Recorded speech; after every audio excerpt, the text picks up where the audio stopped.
Hi guys, Paul Reese here, DPRS Unlimited, the little guy helping the little guy. Today's quick video is going to be a response video for a question that I got again from Foodmens. So his question is, well, I'll go ahead and read it here. It says, "Hi, I've been trying to save and I have two separate savings accounts. I have been wanting to save $24,000 a year as a goal for 2013. My question is, should I use this $24,000 for emergencies and then have a separate account for wealth accumulation and savings, or is it okay to treat your long-term savings as an emergency fund? Thank you for reading my message."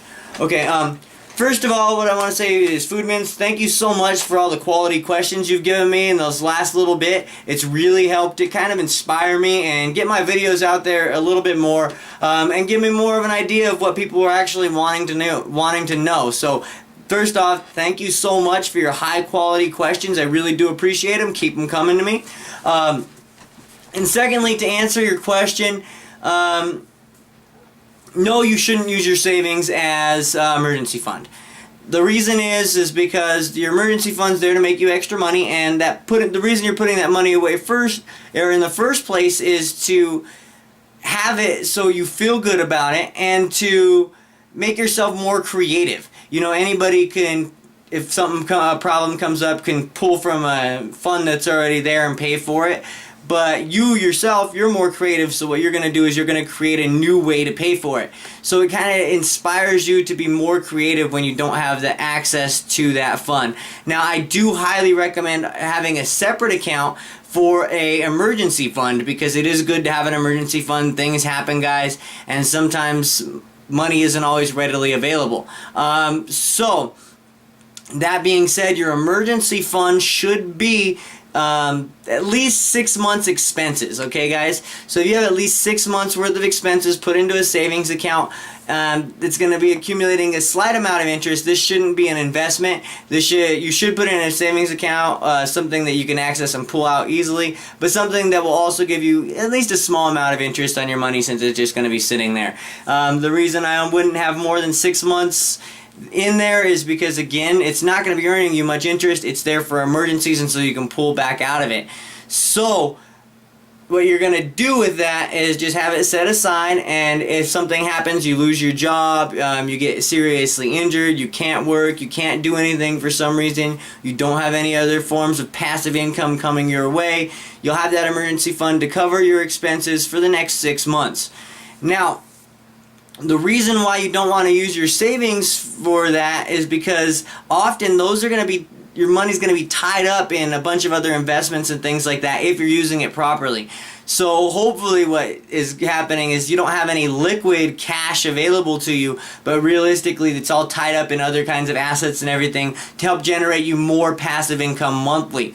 So with it being all tied up, and if an emergency does come along and you need that money right away, you're going to have to liquidate some assets in order to be able to cover that emergency. Now, that doesn't make much sense.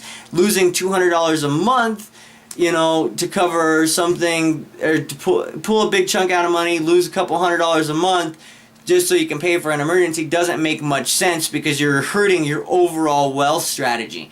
So, that being said, don't pull from that savings account to, you know, spend on emergencies and anything. The only time you should pull from that wealth building account is if it's going to make you more money. And again, I don't personally move mine unless it's going to make me 10% or more. You should have a rule of some sort for your money where you don't move it unless it makes you X percentage. The reason I use percentages is because percentages they're more fair.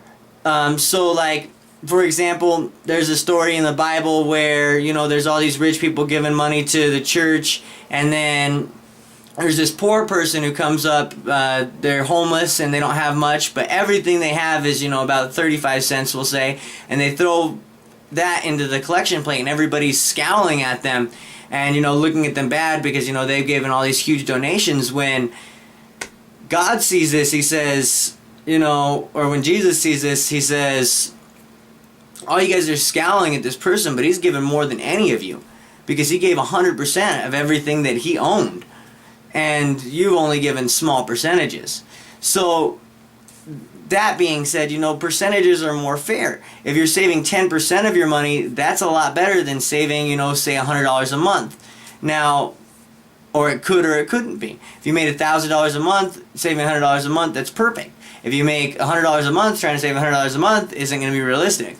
If you make $100,000 a month and you're trying to save $100 a month, that's not really going to help you at all. So the reason I say percentages is because it's more fair. So you should come up with a certain rule, certain percentage that you don't move your money unless it makes you at least that amount. And yeah, so I hope this has answered your question. No, you should not have your emergency fund and your wealth building fund as the same account.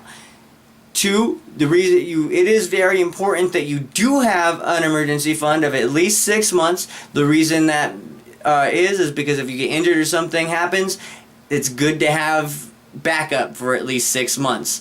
The reason you shouldn't have more than 6 months is because, again, that's going to be in a low interest bearing account, something that's liquid and you can pull out quickly. So if you do need it, you can pull it out quickly, and it's also going to be low interest, so you don't want to have too much money in there tying up too much of your liquid funds. Your wealth building account, on the other hand, should be tied up most of the time in things that are going to be bringing you interest, whether they're loans that you've given out, real estate that you've purchased, stock certificates that you've purchased.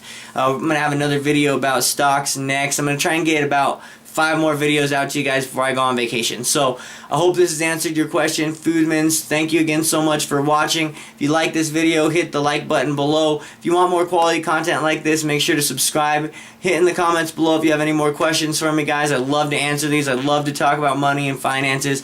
It's the reason why I do this, because it's something that I'm passionate about and that I love. Till next time, guys. See ya.